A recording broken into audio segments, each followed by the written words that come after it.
Let me know in the comments if you've been in this situation before. You're in a meeting, someone is presenting or proposing something, and a question pops in your mind. But you hesitate. You start thinking, wait, is this a stupid question? Will others judge me if I ask this question? What if this is obvious to everyone else, but only I'm the confused one here? Will this affect how I'm perceived? And while you're going through this inner monologue, either the opportunity to ask the question passes, or someone else ends up asking that question. And then immediately everyone starts chiming in. Yeah, I have the same question. Thanks for bringing this up. And you just sit there thinking, shit, I think I missed an important opportunity. And does anything change? No, this keeps happening again and again. So why does this even happen? And how can we go about fixing this? If this resonates with you, this is the video for you, my friend. Before we even go into how to solve this, let's quickly talk about why this even happens. As engineers, we are very analytical human beings. Our brain is always subconsciously thinking about trade-offs, risks, ROIs, even without us realizing. So when the opportunity comes to ask a question, our brain immediately subconsciously starts making these calculations. The upside of asking these questions seems very vague and abstract. Like maybe it might drive clarity, maybe it might drive alignment, but the downside seems very real and immediate. People might think I'm stupid. People might judge me. Maybe I'm the only confused one here. People might think I'm the only junior here. So you do the math. The upside is very vague. The downside is highly concrete. So our brain does that risk-averse calculation and decides not to ask the question. So you end up staying quiet. Not because your question is stupid, not because you're not capable, just because your brain thinks it's not worth the risk.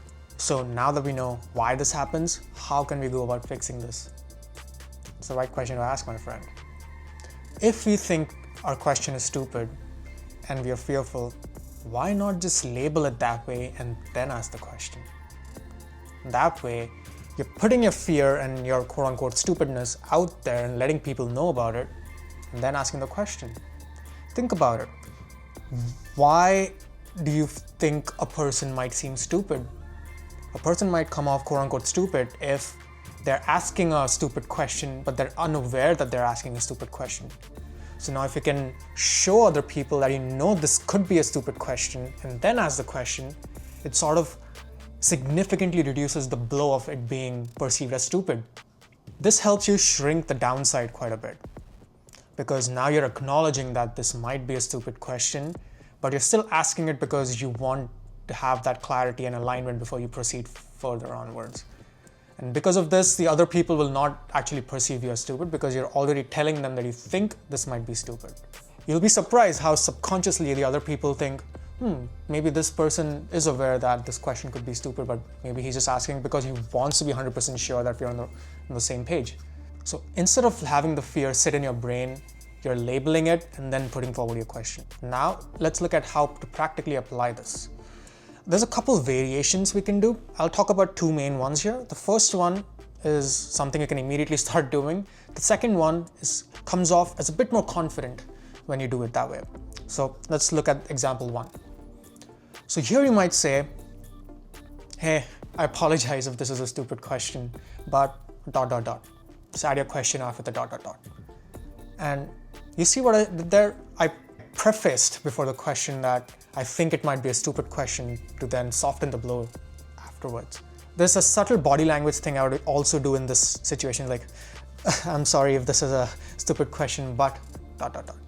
You know, like maybe scratching my head a bit and just being a bit playful there.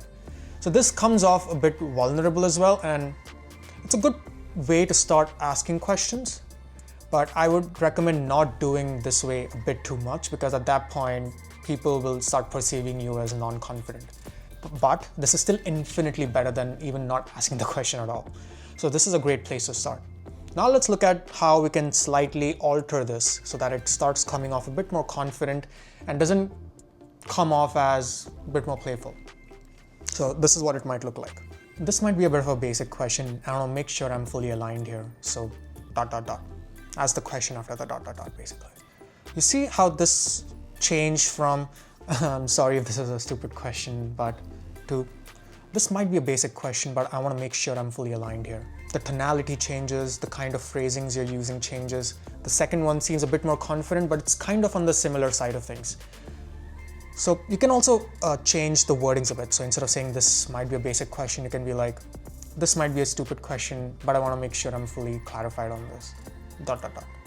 Or this might be obvious, but I still want to sanity check on something, dot dot dot. So you can play around with the phrasings and the wordings here, but I would highly recommend leaning on the second one a bit more than on the first one. The first one is a great place to start, especially if you avoid asking questions altogether.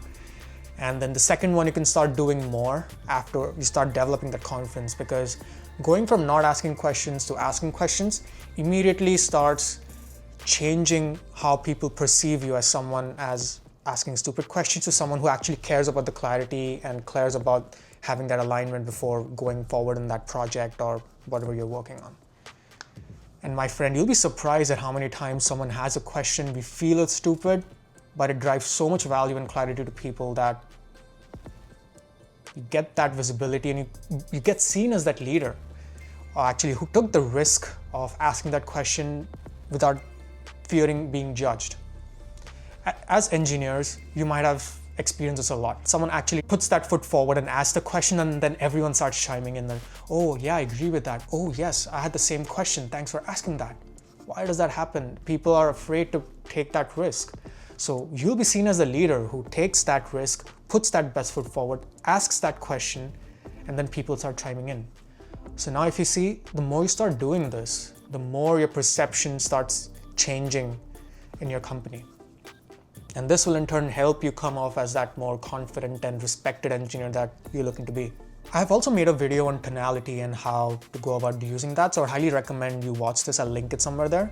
Because at that point, when you ask questions, your tonality also ends up mattering on how you're asking that question or how confident you want to be seen as when you ask that question. So I highly recommend you watch that, and I would encourage you practice it a bit so that before your next meeting, you have that tool set with you to go and start asking those questions. So the stuff we talked about in today's video, I would highly recommend you do that, especially when you want to drive clarity or when you want to get clarity on some specific things. I wouldn't fully recommend doing this if you want to challenge someone's proposals or challenge someone's ideas. There's a bit of a better way to do that, which I might touch upon in some future videos. But for now, I just wanted to tell you to start asking questions, because when you don't, you're giving up on some of the visibility that you could be immediately getting without doing any extra work, you know?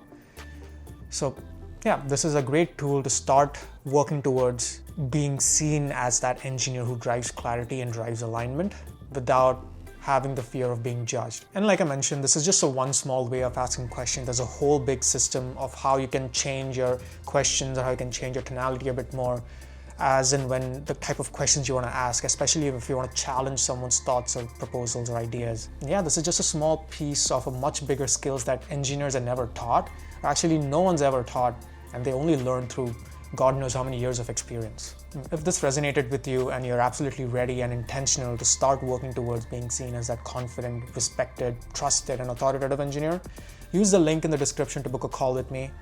Happy to map out a path forward with you, and as always, I'm just here to help.